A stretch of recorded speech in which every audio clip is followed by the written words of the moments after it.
Feliz Día de la Madre a todas las que están aquí en casa, en Park Cities en español, a todas las que nos acompañan en línea, a los que nos escuchan por la radio, a los que nos verán por la televisión. Gracias damos a Dios por cada una de sus vidas. Gracias por estar aquí. El Señor nos ha premiado con todas las mamás. El amor de una madre libera, el amor de una madre motiva, el amor de una madre en nuestras vidas es una expresión de la gracia. Y dicen que de este lado de la eternidad no hay más grande amor que el amor de una mamá o de un papá. Pero en especial la maternidad ha sido mencionada a través de la historia como un conducto del amor de Dios. Es decir, si tienes a una mamá es porque Dios te dio la bendición de conocer uno de sus conductos más grandes del amor. Por eso alabamos a Dios por nuestras mamás, aquellas que están aquí o aquellas que están en el cielo, como mi amada madre María Celina Flores de Aguirre, que murió cuando yo tenía 12 años de edad. Y en esos 12 años ella fungió un rol muy grande en mi vida, y mucho de lo que Dios me ha dado de la perspectiva de tratar a una dama, de tratar a mi hija, de tratar a un ser querido, viene de mi mamá. De hecho, la fe que tengo viene mucho de mi mamá. Pero también honro a mi esposa Janet, que está aquí, madre de mis hijos, de Celina y de David. Y honro a cada una de las mamás que está aquí presentes. Y yo sé que doy gracias a Dios por todas las abuelitas. ¿Dónde están las abuelas? A ver, levante la mano las abuelitas. ¡Wow! Un aplauso fuerte para las abuelas. ¿Tenemos alguna bisabuela en casa? ¿Bisabuela? ¡Wow! Están jóvenes esas bisabuelas. Ahora damos gracias a Dios. Pero también yo quiero honrar, gracias, pero también yo quiero honrar a todas las mamás que, aunque no son madres biológicas, han fungido ese rol, porque siempre soy crítico social y a veces cuando celebramos el Día de la Madre y no tienes hijos, a veces te sientes mal. Pero el día de hoy quiero celebrar a aquella mujer que, aunque no sea mamá biológica, también funge un rol en la sociedad muy lindo de entrenar, de capacitar, de ser una buena mujer. Así que si eres mujer, dale un aplauso a todas las mujeres que están aquí y que fungen como mamás también. ¿Sabes? Es una bendición. Algunas de ustedes son mamás loables porque se levantan como heroínas todos los días y emprenden situaciones que son inverosímiles en la vida, difíciles, desafiantes, pero también algunas de ustedes han perdido a un ser querido, a uno de los hijos. He estado en funerales, de los funerales más fuertes que yo he hecho son cuando una madre está enterrando a su hijo. No hay palabra en la lengua castellana, en inglesa, a una viuda o un viudo cuando se le muere, ¿verdad? El esposo o la esposa, un huérfano o una huérfana, pero no hay palabra para describir cuando se pierde a un hijo o a una hija. Y algunas de ustedes han perdido quizás a un hijo que ha nacido o a un hijo que no ha nacido. Y el día de hoy puede ser un día solemne, un día donde ustedes también se duelen. Y el día de hoy quiero honrarlas a todas ustedes, mamás. Pero sabes, el día de hoy seguimos con nuestra serie de sermones que hemos titulado Vida Real. Y la he disfrutado porque estamos leyendo el libro de los Salmos juntos, pero el día de hoy vamos a leer un pasaje de la Escritura en uno de los Salmos escritos por una mamá. Se encuentra en el Antiguo Testamento y quizás vas a decir, bueno, pastor, ¿ese es un salmo? Sí, es un canto y es el canto de Ana. A ver, ¿cuántas se llaman Ana aquí? Levanten la mano si alguna se llama Ana. Ok, ahí está, un aplauso fuerte, tenemos a una Ana. Ok, bueno, vamos a hablar bien de la Ana de la Biblia. ¿Sabes? Ana en la Biblia me llama mucho la atención. Para mí es uno de los cánticos de la cultura hebrea. De hecho, los historiadores y teólogos dicen que el canto de Ana sentó la pauta para los otros cantos en la narrativa y en la literatura hebrea. Es decir, esta dama es preciosa en cómo escribe este cántico, este salmo. Es una adoradora, pero lo escribe a raíz de una crisis que ha pasado en su vida. Y el día de hoy vamos a ver en 1 de Samuel, capítulo 2, versículo 1 al 11, nos vemos allí enfrentando un relato en nuestra serie de sermones Vida Real, y vamos a hablar el día de hoy acerca de las crisis. Diga conmigo, crisis. Si eres mamá, has pasado por crisis, ¿sí o no, mamás? La primera de ellas es cuando tu hijo se enfermó por primera vez o tu hija. Y querías hacer de todo, ¿no? Y prefieres estar en el lugar de tu hijo, de tu hija. Pero quizás si no eres mamá, eres dama o eres hombre, hijo, o eres un abuelito el día de hoy. Todos enfrentamos la crisis. Así que vamos a aprender de esta dama el día de hoy, de esa mamá, de cómo ella enfrentó la crisis y de dónde surge este salmo, esta oración de Ana. Este salmo lo encontramos en Primero de Samuel, porque no es una epístola, por eso digo es Primero de Samuel, capítulo 2. Y vamos a leerlo ahí, lo que dice la palabra del Señor, del versículo 1 al versículo 11. Dice así la palabra del Señor. ¿Está conmigo? Si no está ahí en la pantalla, no se preocupe, que por eso estamos aquí con la pantalla. Dice, luego Ana oró. Mi corazón se alegra en el Señor. El Señor me ha fortalecido. Ahora tengo una respuesta para mis enemigos. Me alegro porque tú me rescataste. Nadie es santo como el Señor. Aparte de ti, no hay nadie. No hay roca como nuestro Dios. Dejen de ser tan orgullosos y altaneros. No hablen con tanta arrogancia. Pues el Señor es un Dios que sabe lo que han hecho y Él juzgará sus acciones. El arco de los poderosos está quebrado y los que tropezaban ahora son fuertes. Los que estaban bien alimentados ahora tienen hambre y los que morían de hambre ahora están saciados. La mujer que no podía tener hijos ahora tiene ¿cuántos? 7, si está conmigo. Y la mujer con muchos hijos se consume. El Señor da tanto la muerte como la vida. A unos baja a la tumba y a otros levanta. El Señor hace a algunos pobres y a otros ricos, a unos derriba y a otros levanta. Él levanta al pobre del polvo y al necesitado del basurero. Los pone entre los príncipes y los coloca en los asientos de honor. Pues toda la tierra pertenece ¿a quién? Al Señor. Y Él puso en orden el mundo. Él protegerá a sus fieles, pero los perversos desaparecerán en la oscuridad. Nadie tendrá éxito solamente por la fuerza. Los que pelean contra el Señor serán destrozados. Él retumba contra ellos desde el cielo. El Señor juzga toda la tierra. Él da poder a su rey, aumenta la fuerza de su ungido.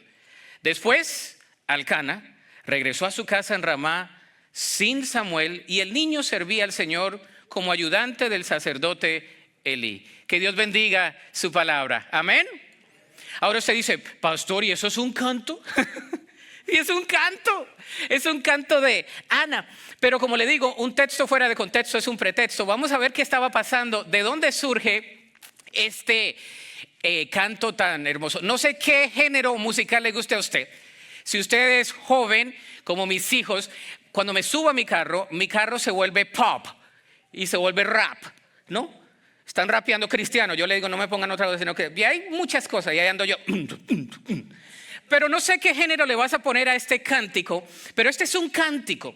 Si te gustan las rancheras, es una ranchera. Si te gusta la bachata, es una bachata. Si te gusta lo romántico, es una canción de romance. Así que ponle la música que quieras, pero vamos a entender el mensaje de este canto. Y para ello vamos a ver el contexto de este canto.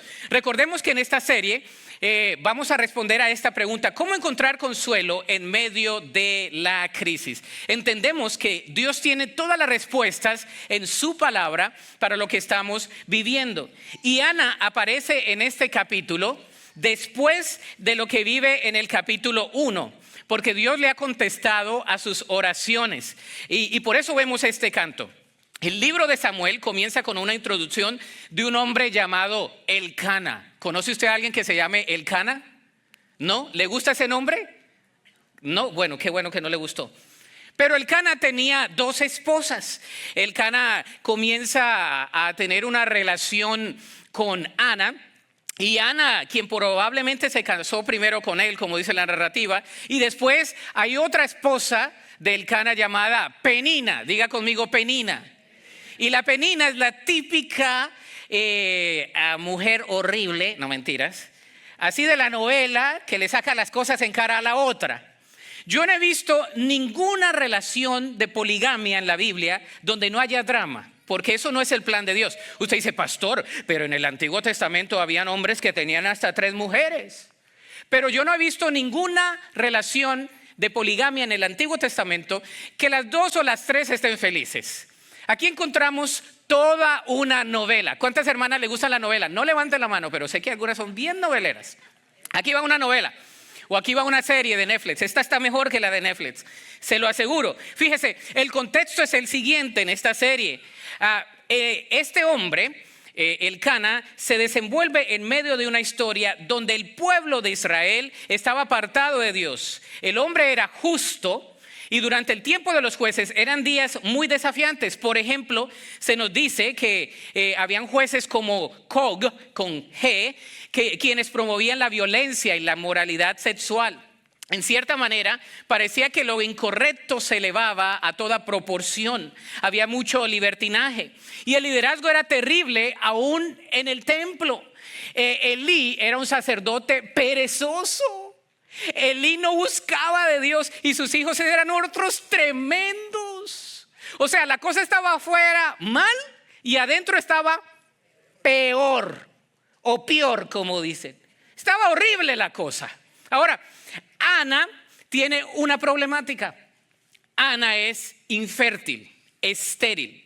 Ahora, ese es un estigma de la sociedad, no solamente de la sociedad antigua, porque en la sociedad antigua aquella persona infértil tenía tres títulos. Una, que no estaba cerca de Dios. 2, que no iba a prolongar la existencia o también de su generación. Y 3, de que quizás estaba en pecado.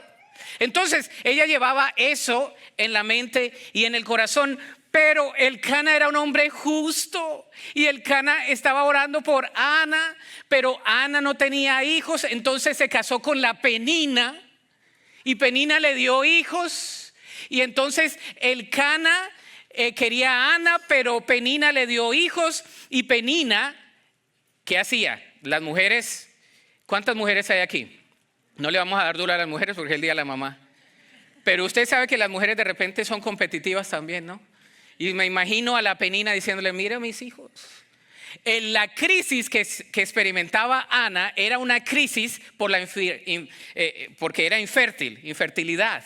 Y ella tenía una crisis y no era momentánea, era prolongada. No era una crisis que estaba pasando, era una crisis que estaba aumentando. Entre más niños venían, más era la crisis. La narrativa bíblica nos dice que era de 5 a 10 años esta crisis. ¿Se imaginan una crisis? Usted quizás está viviendo una crisis por más de 10 años. Ese es el escenario donde se desenvuelve eso. Ahora, Ana va a pedirle hijo a Dios y entonces va al templo donde está Elí y se desemboca y el Señor en la presencia de Dios y comienza, Señor, si me das un hijo yo lo voy a ofrecer a ti, yo lo voy a dar para que te sirva, para que sea un siervo tuyo, yo lo voy a dar al servicio. E hizo voto con Dios. Ahora, cuando entendemos que hizo voto con Dios, hay 2 prerrogativas aquí. La primera es que ella iba a regresar al niño al templo para que sirviera en el sacerdocio. Iba a ser nazareno, es decir, no iba a tenerlo en la casa. Ana lo estaba pidiendo no para ella, lo estaba pidiendo ¿para quién? Para Dios. Es decir, ella le estaba diciendo, Señor, dámelo y si me lo das yo te lo regreso a ti. Ahora, las mamás, a no ser que por más tremendo que sea su hijo, ¿usted quiere a su hijo? Uy, hermana, pues diga sí, por lo menos por fe. Diga sí, amén, aleluya o algo. Hermana, ¿usted quiere a su hijo? Ahora sí, amén. Imagínese, usted no le iba a regalar después de que llevarlo al templo y dejarlo allá. Después de pocos meses, ¿verdad? De años, ¿verdad? A los 3 años, ya dejarlo allá y después a los 6 ya olvidarse. Ana hace voto delante de Dios. Elí está en el templo y Elí dice, está borracha. Borracha. ¿Por qué? Porque ella estaba delante de la presencia de Dios. Y cuando estás delante de la presencia de Dios y tienes crisis, no sé si te ha pasado, pero todos hemos estado en crisis. Yo he estado en crisis, mi esposa ha estado en crisis, como familia hemos estado en crisis. Antes de venir aquí tuvimos una crisis con nuestra hija. Nos habían dicho que ella tenía cáncer en la tiroides. Muchos de ustedes no saben ese testimonio. Estuvimos en Houston. Dios usó ese episodio en nuestras vidas, cuando yo veo que se la llevan, junto con mi esposa, que se la llevan a quitarle la tiroides, yo me quiero ir en esa camilla. Y estaba al frente viendo el MD Anderson en Houston. Todos hemos estado en crisis. Sientas que te desgarra todo en tu mente, en tu cuerpo. Quizás hoy estás en crisis. Ana estaba desbordada en la presencia de Dios, llorando. Yo he estado llorando en la presencia de Dios, como un niño llorando, donde toda mi instrucción, donde todas las cosas quedan nulas en la presencia de Dios, derramándonos delante de la presencia de Dios, porque sabemos que Dios puede obrar, porque Dios puede hacer algo en nuestras vidas, porque creemos en eso. Y es en ese escenario donde vemos este canto. Ahora sí, esa era la introducción. Ahí vamos. ¿Cómo encontrar consuelo en medio de la crisis? Primero, la crisis reorienta nuestras prioridades. Cuando estamos en crisis, la crisis reorienta nuestras prioridades. Es decir, cuando Dios nos pone a pasar por una crisis, el Señor nos permite a nosotros entender cuáles son las más grandes prioridades en la vida. A veces perdemos el tiempo en cosas que no son prioridades. Discutimos por cosas que ni siquiera tienen sentido. Hermanos, muchas veces ni siquiera el Señor, cuando nos hace pasar por una crisis, ahora todo viene delante de la presencia del Señor. En esta ocasión ella estaba atravesando por la infertilidad, la soledad, la desgracia, la agonía, la pérdida de la identidad como mujer. Y ella estaba haciendo en esos momentos sus prioridades y sus afectos venían hacia Dios. ¿Qué tipo de prioridades? Primero, para alabar a Dios. Eso es lo primero que hace Ana. Dice, luego Ana oró, mi corazón se alegra en el Señor. El Señor me ha, ¿qué? Fortalecido. Cuando estamos en medio de la crisis, el Señor nos reorienta nuestras prioridades para alabarle a Él. Ana comienza alabando a Dios. El canto no tiene nada que ver con sus circunstancias. Ana no comienza diciendo, Señor, gracias por responder a mi clamor. Ella comienza a decir, mi corazón se alegra en el Señor. La rivalidad con la Penina, en los detalles que había ocurrido, ella no comienza delante del Señor, Señor, gracias porque la abominable Penina ya no la voy a tener al frente. No, ella comienza enfocándose ¿en quién? En Dios. Ella comienza a tener una reorientación de sus prioridades. Cuando estamos en crisis, el Señor nos permite estar en la crisis para decirles, vamos a entender los propósitos de Dios en esa situación. Había pasado de ser la prometida de Elcana a ser su esposa, reemplazada por Penina, resultar abatida y afligida por su condición, pero también estaba siendo afligida en su corazón. Ana en su crisis no fue pasando, al contrario, fue en aumento a través del tiempo. Y Penina al casarse comenzó a tener esos hijos. Y es como cuando la gente dice, te va mal, pero mira, a mí me va bien, como hablábamos la semana pasada de la comparación. Al final Dios no responde, piensa la gente. Elcana pudo haberla convencido de desistir del voto que había hecho delante de Dios, pero ella no lo hizo. Sabes, me llama mucho la atención Ana, porque Ana hizo voto delante de Dios y Elcana, como su marido, le pudo haber hecho desistir de ese voto, de acuerdo a la cultura. Él pudo haber abogado para que ella se hubiese quedado con el niño que tanto quería, pero ella no lo hizo. Ella se mantuvo firme delante de Dios. Amén. Ella estaba alabando a Dios. Yo creo que ella supo lo que dijo Job en Job 13:15. Dios podría matarme, pero es mi única esperanza. Voy a presentar mi caso ante él. Job lo escribió y Ana lo vivió. Él dice, en otras palabras, ella dijo, puedo perder mi vida, pero si la pierdo con Dios, yo estoy bien. Wow, hay muchas mamás que son así. He conocido mamás así en la vida. Primero, para alabar a Dios. Segundo, para reconocer quién es Dios. Versículo 2 y 3. Fíjese lo que dice la Escritura. Nadie es santo como el Señor. Aparte de ti no hay nadie. No hay roca como nuestro Dios. Dejen de ser tan orgullosos y altaneros. No hablen con tanta arrogancia. Dice aquí la Escritura. Pues el Señor es un Dios que sabe lo que han hecho. Él juzgará sus acciones. En medio de la crisis también le ayudó a reconocer quién era su Dios. ¿Quieres decirme tu crisis? Yo te recuerdo quién es nuestro Dios. Ella recordó quién era Dios. La crisis reorienta nuestros afectos, nuestras prioridades, pero la crisis también nos hace reconocer quién es Dios. Mi Dios es santo.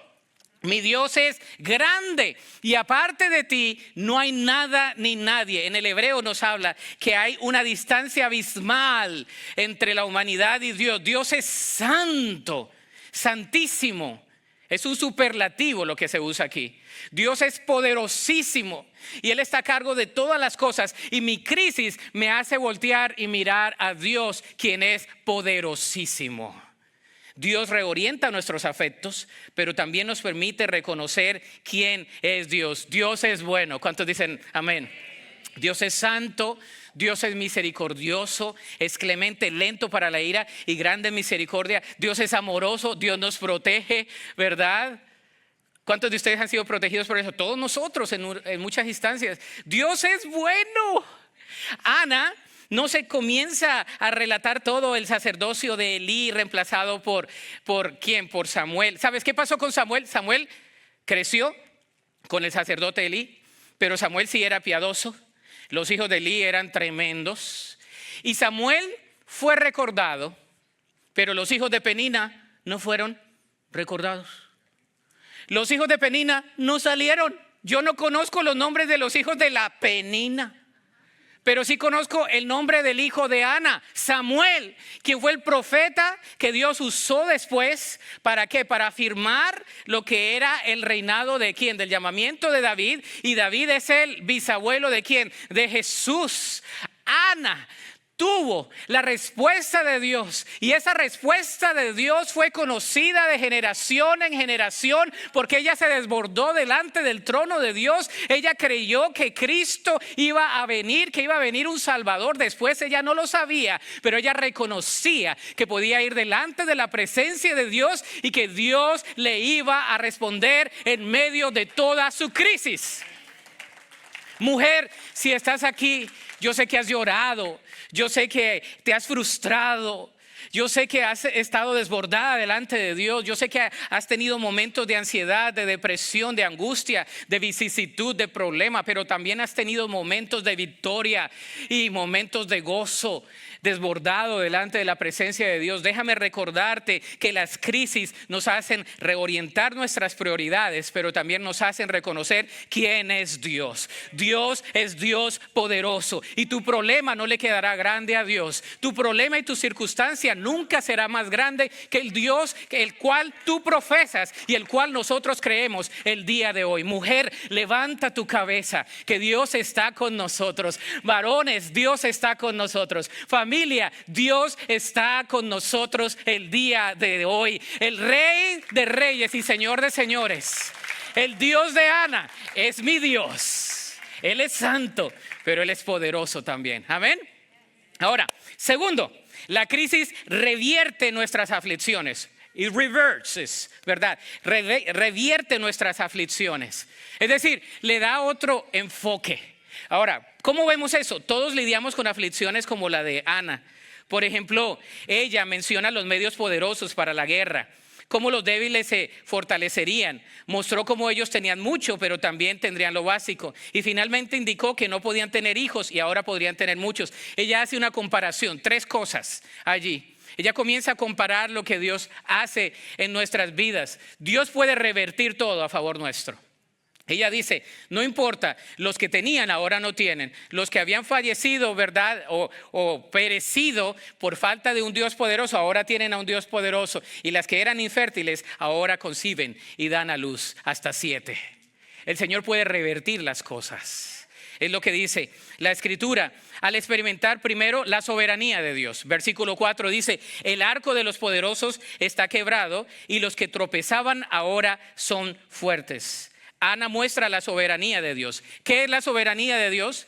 Es un término teológico muy fancy para reconocer que Dios está en control. ¿Qué es soberanía? Dios está en control. ¿Qué es soberanía? Dios está. ¿Qué es soberanía? 60% que se va a acordar mañana porque lo repitió 3 veces. Soberanía significa Dios está en control, supremo sobre todas las cosas. Y ella reconoce que el arco de los poderosos está quebrado y que los que tropezaban ahora son fuertes. Los que necesitaban ayuda para la batalla ahora ya tienen la victoria. Y los que eran débiles ahora son fuertes. Dice la palabra, diga el débil, fuerte soy. Diga el pobre, rico soy, por la sangre del Cordero. Hermanas, el día de hoy, este es un mensaje de parte de Dios. Fíjese, la palabra de Dios aquí en los libros de 1 y 2 de Samuel muestran cómo Dios está haciendo algo asombroso. Muestra cómo Penina es elevada y cómo Ana es despreciada, pero después nos muestra cómo los hijos de Penina no son nombrados y el hijo de Ana sí es reemplazado con un buen nombre. ¿Por qué? Porque Dios vindica, Dios revierte las cosas para bien. Yo creo que la mujer infértil es la madre de un pueblo escogido de Dios. ¿Se acuerda? Saúl es reemplazado por un humilde pastor llamado David. El pastorcito mata a un gigante llamado Goliat. Ok, la mujer infértil es la madre de un pueblo de Dios. Jacob, el hermano menor, es el hijo de la promesa y no el mayor, llamado Esaú. La nación de esclavos saquea la potencia mundial de Egipto. Un pequeño ejército rodea con 7 vueltas y cae en las murallas de Jericó. En la narrativa bíblica, lo que tenemos es un Dios poderoso como el de Ana. Es un Dios que revierte las cosas. Y tú dices, ¿y ahora yo qué voy a hacer? Como el Chapulín, ¿y ahora quién podrá ayudarme? Dios. Yo sé que suena como frase de cliché. Siempre fui crítico de todo lo religioso de la iglesia. Me sabe mal, porque crecí en la iglesia. Trato de no ser religioso. Trato de ser un creyente no religioso. Así que si usted piensa que su pastor es religioso, no soy nada religioso. Soy piadoso, que es diferente. Busco la santidad porque sin ella nadie verá al Señor. Pero religioso no. Porque hay personas que encapsulan la teología de una manera que simplemente en su cosmovisión la quieren ver de esa manera. Que Dios nada más se mueve de esta manera. Que Dios nada más hace las cosas de esa manera. Que Dios nada más puede hacer las cosas en esta dispensación. Dios obra cuando quiere y de la manera que quiere. Dios es poderosísimo. Amén. Dios nos puede sorprender. Amén. Hermana, quizás tú puedes pensar y decir, ¿qué está haciendo la cosa? ¿Qué Dios está haciendo con esta cosa? ¿Qué Dios está haciendo con esta situación? ¿Cómo estas cosas van a revertirse para bien? Y tú puedes ver que tu hijo es rebelde, que tu marido no sé qué está pasando con tu trabajo, pero tú puedes en esta ocasión entender el principio de parte de Dios, que Dios puede revertirlo para bien. Milagro tras milagro, el mundo está en crisis, hay pérdidas por la aflicción. Jesús vino, vivió una vida perfecta, murió en la cruz y resucitó para darnos una vida eterna. Amén. Y ahora la paga del pecado es la muerte, mas la dádiva de Dios es vida eterna a través de Cristo Jesús. Al experimentar la soberanía de Dios, pero también al experimentar el poder de Dios. Diga conmigo el poder de Dios. Versículo 5 dice, los que estaban bien alimentados ahora tienen hambre y los que se morían de hambre ahora están saciados. La mujer que no podía tener hijos ahora tiene 7 y la mujer con muchos hijos se consume. Las aflicciones son el escenario en el que Dios nos recuerda quién es Él para que su poder se manifieste. Charles Spurgeon dijo lo siguiente, dice, la misericordia del Señor a menudo cabalga hasta la puerta de nuestro corazón en el caballo negro de la aflicción. Es decir, en medio de la aflicción, la misericordia de Dios se mueve. Tú puedes estar pasando por aflicción, pero Dios se puede estar moviendo en medio de la aflicción. Por eso dicen, después de la tormenta viene ¿qué? La calma. ¿A cuánto les gustan las tormentas? Levante la mano. A mí ya me gustan. No me habían dicho que aquí había muchas tormentas, hermanos. ¿Qué fue eso? ¿Qué es que tornados? Señor, no me hubiera venido para acá. Pero ¿sabes? Es lindo, sobre todo aquí en este ambiente tan polarizado de clima en Dallas, que en la mañana puede hacer frío, en la tarde puede llover y después puede salir el sol y después puede estar opaco el día y después puede salir otra vez el sol y todo en el mismo día. ¿Cuántos dicen amén a eso? Los que están en pantalla, vengan a Dallas, se pone muy bueno. Pero ¿sabes? Las aflicciones del justo son así. El sol va a salir.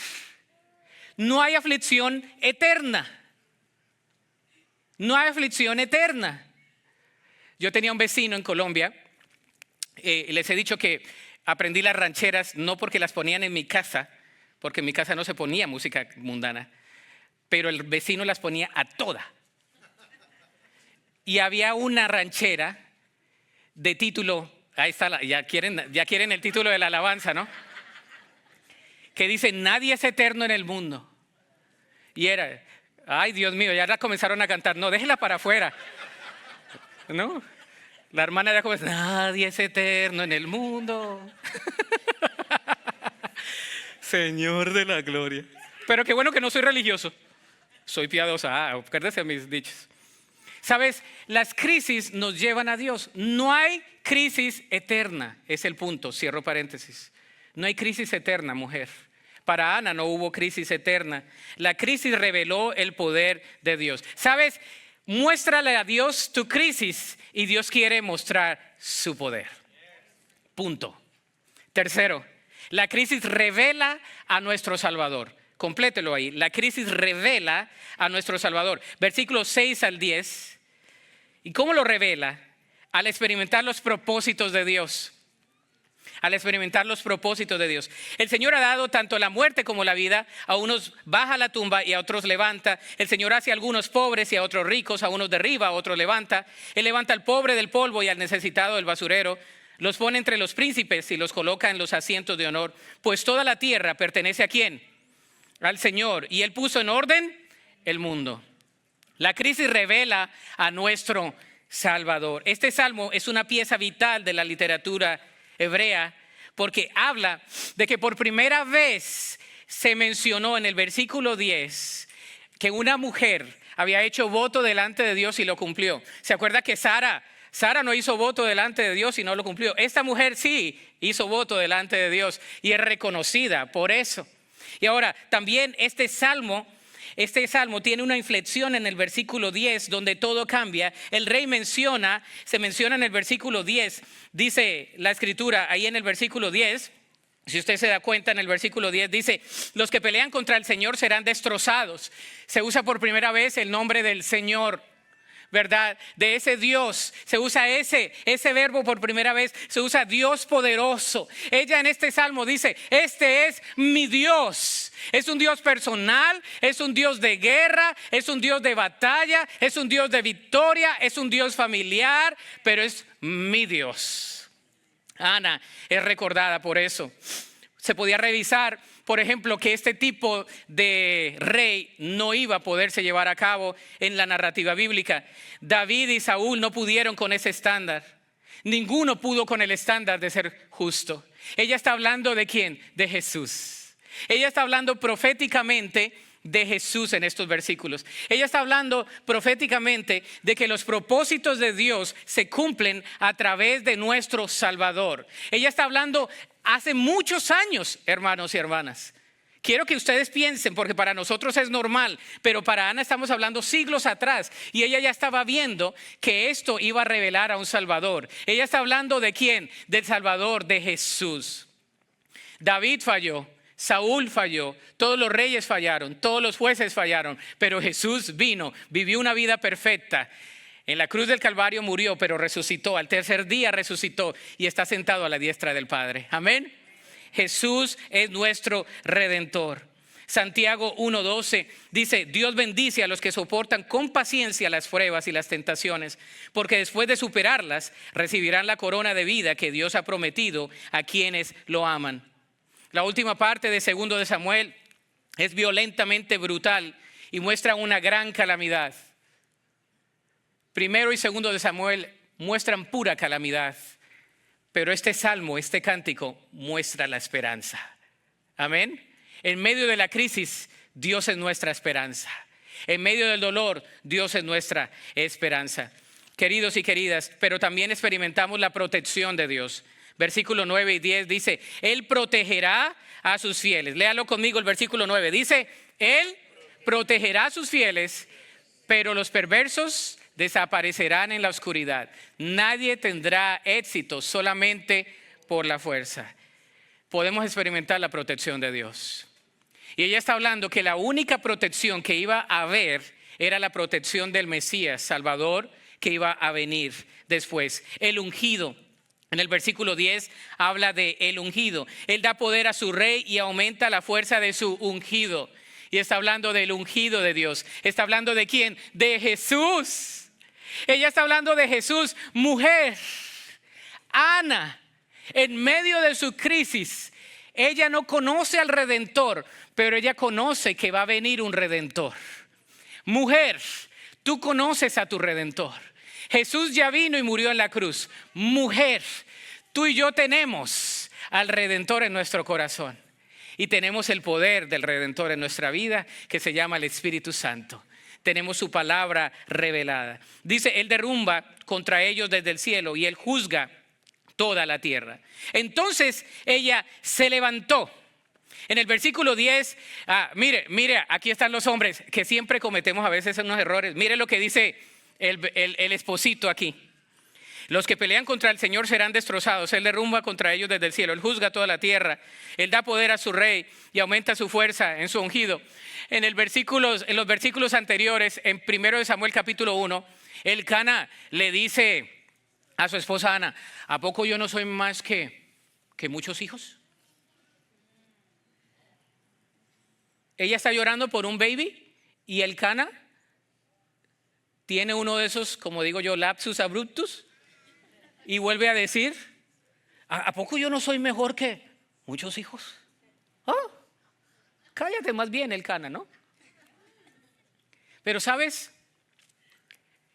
Ella entrega a su hijo. Lo que me llama la atención es que ella entrega a su hijo delante de Dios.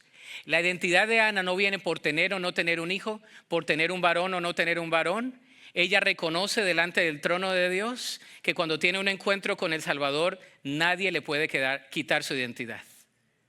Y ella dice, ella reconoce, fíjese, aquí es lo bonito de la teología. Estamos haciendo teología juntos, estamos viendo esta narrativa bíblica. Ella mira, delante de la presencia de Dios se desborda y dice, Señor, solo tú eres mi esperanza. Mujer, ni tu esposo, ni tus hijos, ni tu trabajo te dan la identidad. Simplemente Jesucristo. Amén. Y lo mismo va para los hombres. Nuestra identidad viene del Señor. Y dice que entonces ella se levantó. Se levantó. Algunas que están aquí dicen, yo quiero casarme, y se casan y no son felices. Yo quiero tener hijos, y tiene hijos y tampoco. Ya quiere que se gradúen y que se vayan de la casa. Gloria a Dios que se vayan. Tiene marido y que el Señor se lo lleve en su santa gloria rápido. ¿Por qué? Porque el corazón es engañoso. En serio. Si nos centramos en nuestras emociones, estamos fatalmente destinados al fracaso. Tenemos que concentrar nuestros afectos, nuestras aflicciones, nuestros propósitos en Dios, en Jesús, el autor y consumador de nuestra fe. Ella celebra la obra de Dios. Así que, querido y querida, cuando estés pasando por una crisis, primero, aquí van 4 pasos. Alaba a Dios.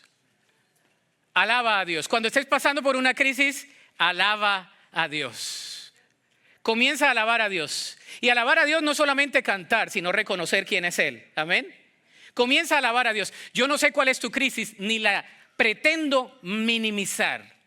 Puede ser muy grande, pero comienza alabando a Dios. Segundo, confía en su poder. Dama, varón, niño, joven, Confiemos en el poder de Dios. Dios lo puede hacer.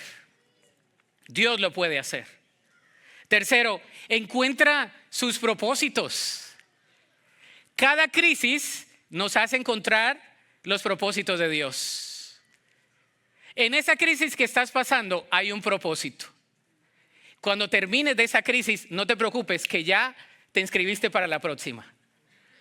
Porque bienaventurado el que supera la prueba, porque el que supera la prueba es completo, cabal y feliz, a fin de que el hombre y mujer seamos perfectos, enteramente. La palabra perfecto en el Nuevo Testamento es maduro. Diga conmigo maduro. Conmigo va a aprender. Esta es una clase. La palabra perfecto en el Nuevo Testamento es ¿qué? Maduro. A fin de que todos seamos maduros, enteramente preparados para toda buena obra. Por eso vienen las crisis. Encontremos los propósitos. Y cuarto, esperemos en su voluntad.